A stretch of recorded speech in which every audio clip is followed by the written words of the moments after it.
At my mom's funeral, my uncle stood up and said she deserved to die alone. My cousin added, no one loved her anyway. I couldn't move. I couldn't breathe. I just stared at them, my hands clenched around the folded tissue in my lap. Every word felt like a slap across the face, not just to me, but to her memory. People shifted uncomfortably in their chairs. No one said anything, not the pastor, not the rest of the family. It was like everyone agreed, or at least decided to stay quiet.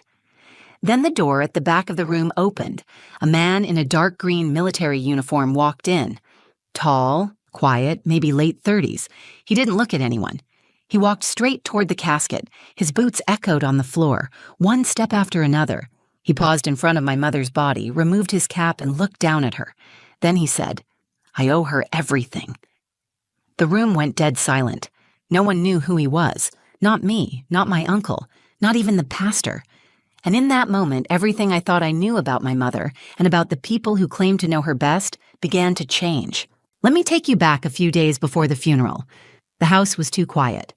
Not the kind of peaceful silence people talk about in movies, but the empty kind. The kind that wraps around you like a wet blanket and makes you feel heavier just for existing. I sat at my mother's kitchen table, the same one where she used to write grocery lists on old receipts. Her chipped coffee mug still sat by the sink. Her scarf was still draped over the chair like she might come back and grab it any second. But she wasn't coming back. My name is Jessa Calloway. I'm 33 years old, and my mom, Lenora Calloway, was the most complicated woman I've ever known. To some people, she was just a cautionary tale, a what not to be whispered behind closed doors. But to me, she was strength in human form. Flawed, yes. Messy, absolutely. But she had a heart that never stopped giving, even when the world gave her nothing back. Planning her funeral was like trying to organize a goodbye for someone who never got a proper hello. No one offered help. My phone stayed silent. No cousins calling. No casseroles at the door. Just me, sitting with the funeral director, trying to answer questions like, was there a church she belonged to? And should we expect a crowd? I wanted to say, she didn't go to church. Church judged her. And no, I wasn't expecting a crowd. In fact, I was expecting a fight. My Uncle Barrett had already made his feelings known. He hadn't spoken to my mother in over a decade. He blamed her for things no one dared to speak of directly, her reckless years, the way she brought shame to the family after the divorce, after the debt, after everything. His son, my cousin Milo, was worse. He took his father's bitterness and wore it like armor. I should have been bracing myself for what they were going to say at the funeral. I should have known better. But part of me hoped they would at least be quiet. Just for one day. The funeral was held in a small room in Ridgemont Memorial, the kind of place that smelled like old wood and potpourri. There were maybe a dozen people scattered across the pews, some coworkers from the grocery store where she used to work night shifts, one or two neighbors, and a woman I didn't recognize who sat in the back and cried quietly the whole time. I wore my mother's silver locket. She used to tell me it was a gift from someone she once loved. She never said who. I remember asking once, and she said, some stories don't start until after you're gone. I didn't understand it then. I still don't fully. The pastor read a short prayer. He had never met her. I could tell by the way he said her name like it was just another line in his script. There was no warmth in his voice, no sense of who she really was. It stung, but I stayed still. This day wasn't about me. Then Barrett stood up. No one asked him to speak. He didn't even look at me as he rose from his seat and walked slowly to the front. I felt my stomach turn. He adjusted the microphone like he had something profound to say. Instead, he looked around the room, sneered, and said, let's not pretend she was someone she wasn't. Lenora chose her path, and she paid the price. She pushed everyone away. She died alone because that's what she earned. A couple of gasps echoed through the room. I couldn't believe what I was hearing. My jaw locked, but my hands were shaking. Then Milo, arms crossed and smirking, added from his seat, no one loved her anyway. No one told him to shut up. No one interrupted. The pastor just shifted awkwardly and said nothing. I looked around. People lowered their eyes. Some whispered. No one defended her. No one stood for her. I felt something deep inside me crack open, anger, grief, shame, and a fierce kind of love that made my throat burn. But just as I pushed my chair back, ready to speak, the back door opened, and that's when he walked in. He didn't belong there. That was my first thought. The man who entered through the back door wore a sharply pressed army dress uniform. He looked mid to late 30s, clean-shaven, serious eyes, built like someone who had seen hard things and lived to carry them. He didn't glance around the room. He didn't hesitate. He just walked, one steady step at a time, toward my mother's casket. Barrett turned to look at him, clearly confused. Milo furrowed his brow. They didn't know him. Neither did I. He reached the casket, took off his hat, and stood for a moment in silence. Then he whispered something under his breath, words I couldn't catch, and placed his hand gently on the edge of the coffin like he was greeting an old friend. Then he said it.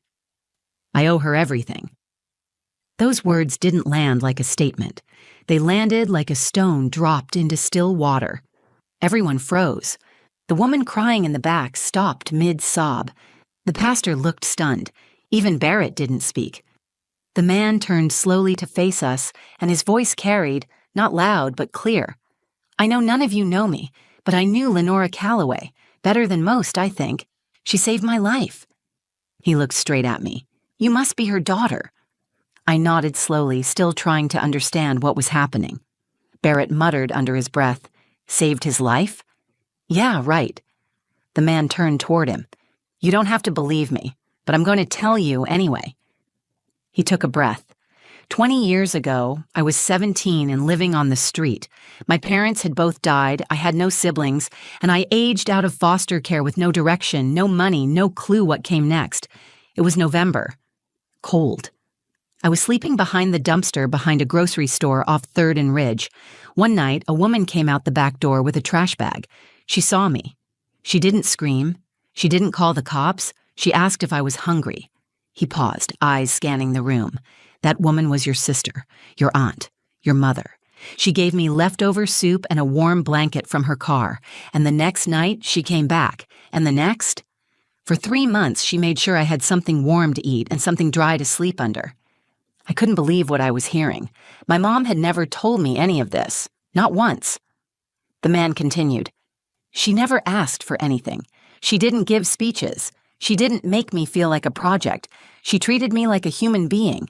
When I told her I wanted to join the army, she looked me in the eye and said, 'Then you better stop sleeping behind dumpsters and start standing up straight.' And she gave me a bus ticket to the recruiting office." Milo leaned toward his dad, whispering something with a smirk.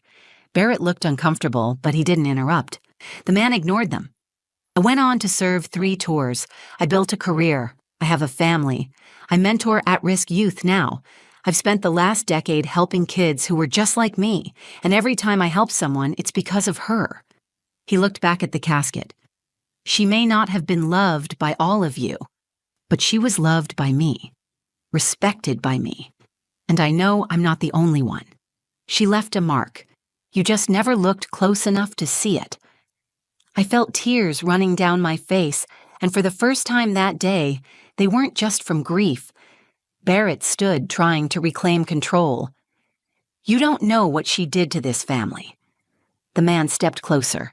"Maybe not, but I know what she did for me, and I think in the end that counts for something." Barrett sat down, jaw tight. Milo folded his arms and turned away. I looked around the room again. People weren't whispering anymore. They were listening. Faces softened. A few nodded. The woman in the back wiped her eyes. My mother, the woman they all dismissed and disregarded, had just been resurrected in front of them, not as a disgrace, not as a failure, but as a savior. Quiet, unthanked, and unforgettable. I stood up and faced the room. That was my mom, all of her, and I won't let her be remembered as anything less. The silence that followed wasn't awkward. It was full, heavy with meaning, and in that silence, the conflict didn't just burn, it transformed. I barely remember sitting back down. My hands were still trembling, and my pulse was racing like I'd run a marathon without moving a single inch. That man, Anthony Vega, had just torn open everything I thought was settled. My mother's reputation, my family's version of her story, my silence. All of it was cracked, wide open. For so long, I had let them define her. I let them twist her life into something small and shameful. I let them decide that because she struggled, because she didn't smile at church socials or host perfect Thanksgivings, she didn't matter. But now I knew better. I felt it in my chest. She mattered. She mattered to someone. And that went at the world. After the funeral ended, the room thinned out quickly. Coworkers offered soft condolences, eyes a little wider than before. Milo stormed out with barely a word. Barrett stayed back, standing stiff near the door, looking like he wanted to say something, but never quite finding the courage. I didn't care. What mattered was Anthony.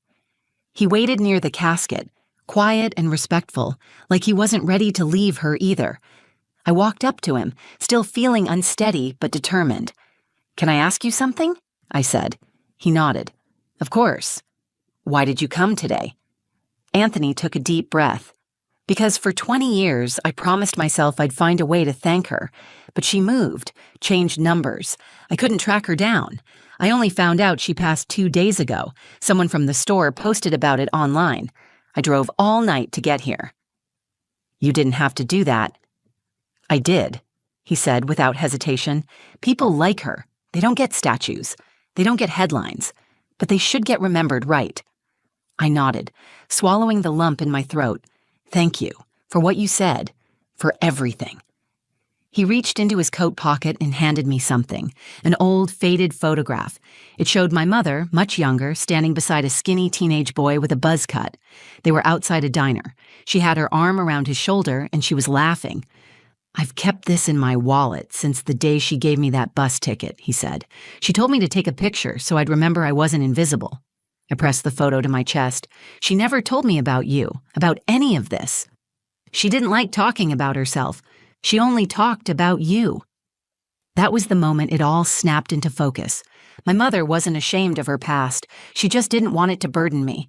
She carried it all alone so I could walk lighter. And here I was, letting people like Barrett drag her memory through the dirt. Not anymore.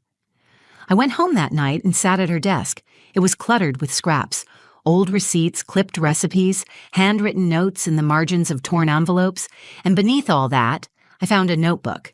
Inside, she'd been writing letters. To me. Some were half-finished. Some were rambling. But one page caught my eye. The ink was darker, the handwriting steadier. It read, "If you're reading this, it means I'm gone. I hope I made you proud. I know I wasn't always easy to love, but I tried. God, I tried. Not just for me, for you. I didn't want you to become me. But maybe now I realize there's nothing wrong with being someone who fights hard and loves quiet." I broke down right there. And when I got up, I knew what I had to do. I wasn't going to let her story die in that cold, judgmental room. I wasn't going to let the loudest voices rewrite her life just because they shouted over the quiet truth. I pulled out my laptop and started writing. First a journal entry, then a post, then a letter to the local paper.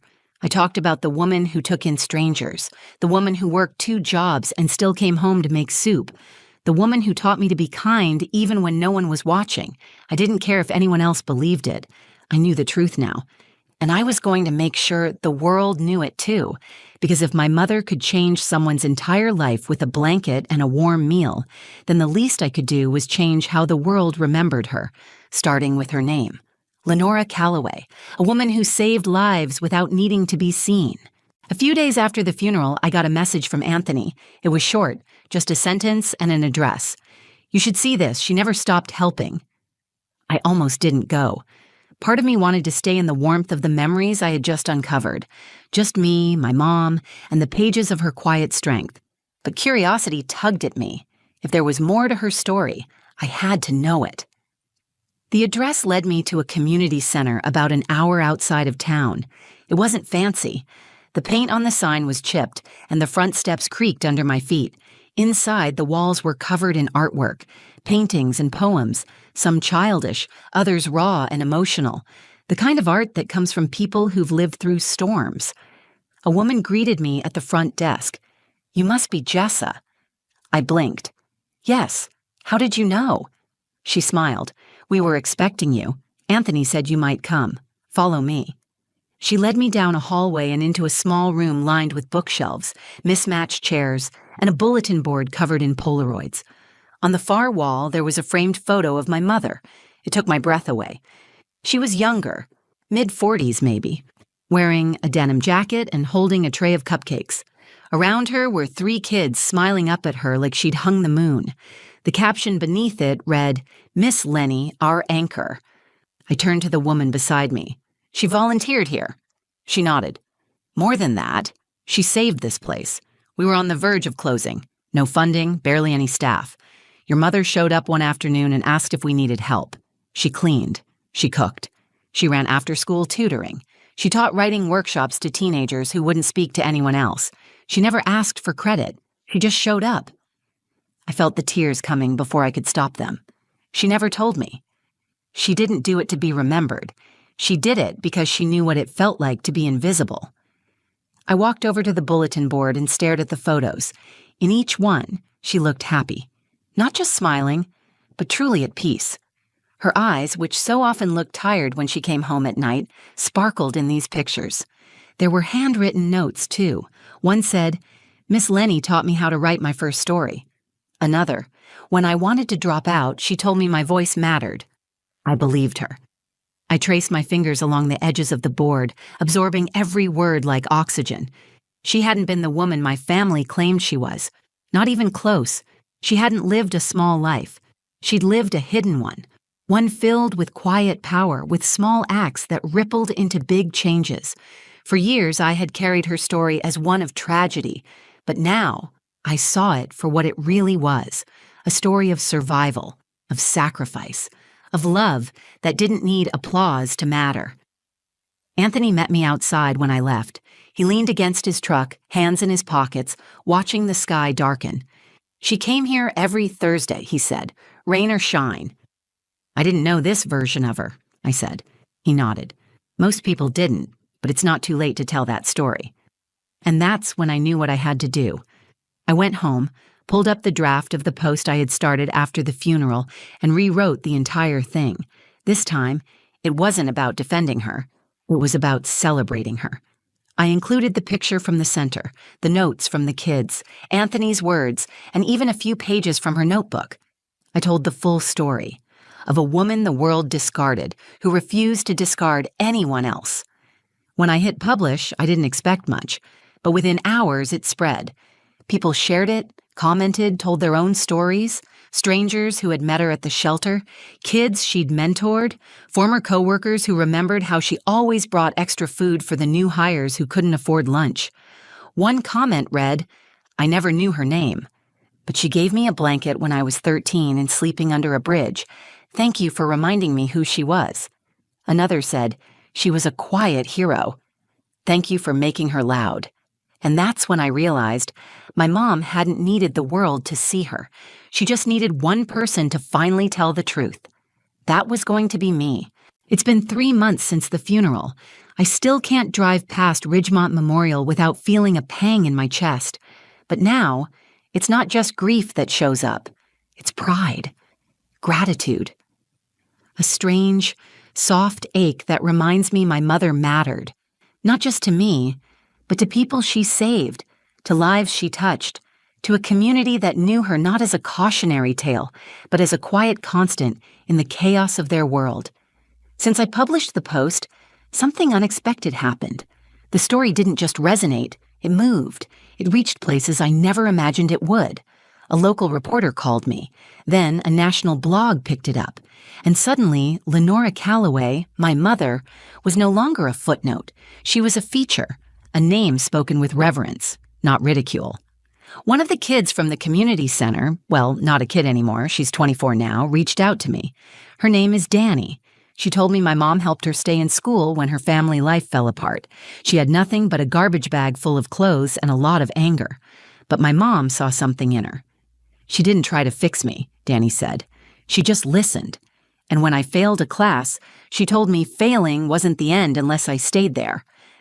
Danny's in her final year of college now, studying to be a social worker. Because of my mother. There were others, too. A woman who had been in and out of shelters most of her 20s said my mom gave her a pair of boots one winter and sat with her while she cried. A former coworker remembered how she used to write little notes of encouragement and leave them in the break room, quotes about strength, survival, and getting back up. And then there was the letter, one I found tucked inside the last book she had been reading. It was addressed to me. Not in a dramatic, cinematic way, just a plain envelope with my name scrawled in her uneven handwriting. Inside, she wrote, "If you ever wonder what I was trying to do with this life, the answer is simple. I wanted to give back what I never got. I wanted to prove that being broken didn't mean being useless, and if even one person remembers me as someone who made things feel a little less heavy, then I'll call that a win."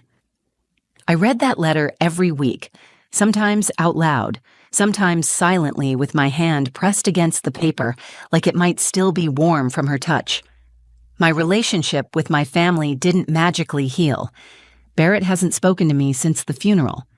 Milo sent me a message, short and half-hearted, saying I was dramatic and making a saint out of someone who screwed up. But I don't need their approval anymore. I used to think defending my mother meant convincing them she was better than they claimed. Now I know better. It's not about them at all. It's about the truth. And the truth is that my mother was human. She struggled. She made hard choices. But through it all, she chose kindness. She chose to lift others up even when she was sinking. She chose to keep loving even when it hurt. And maybe the world didn't applaud her for it. Maybe most of it never even noticed. But I see it now. All of it. Every long shift. Every warm blanket. Every act of love she never expected credit for. I started a scholarship in her name, the Lenora Calloway Quiet Light Fund, for students who grew up in shelters or foster care, who need someone to believe in them. I figured if she could give so much with so little, then maybe I could use my voice to carry her light forward. Sometimes I still hear her voice in my head, tired, soft, always honest. Just be kind, baby girl, even if no one sees it, especially then. That's who she was. And if I ever have a daughter, I'll tell her the same thing. I'll tell her about Lenora Calloway, not as the woman my family gave up on, but as the woman who never gave up on others, as the woman who saved lives with soup, with words, with silence, with stubborn hope. She didn't die alone. She died remembered. And more importantly, she died having made the world better, one unseen miracle at a time. And that, I think, is the most beautiful kind of legacy a person can leave behind. If this story moved you, if it made you think of someone who gave quietly and loved deeply without ever asking for anything in return, then do one thing today. Remember them. Speak their name. Tell their story. And if you believe more people need to hear stories like my mother's, stories of unseen kindness, silent strength, and redemption in the most unexpected places, please like this video, share it with someone who needs to hear it, and leave a comment below. Tell me about the quiet heroes in your life, the ones who changed everything without asking to be noticed. I read every word, and I respond when I can. And if you're new here, or if this story meant something to you, subscribe to the channel. I share real stories that dig deep into what it means to love, to lose, and to live with purpose. Thank you for watching, and thank you for keeping Lenora Calloway's story alive.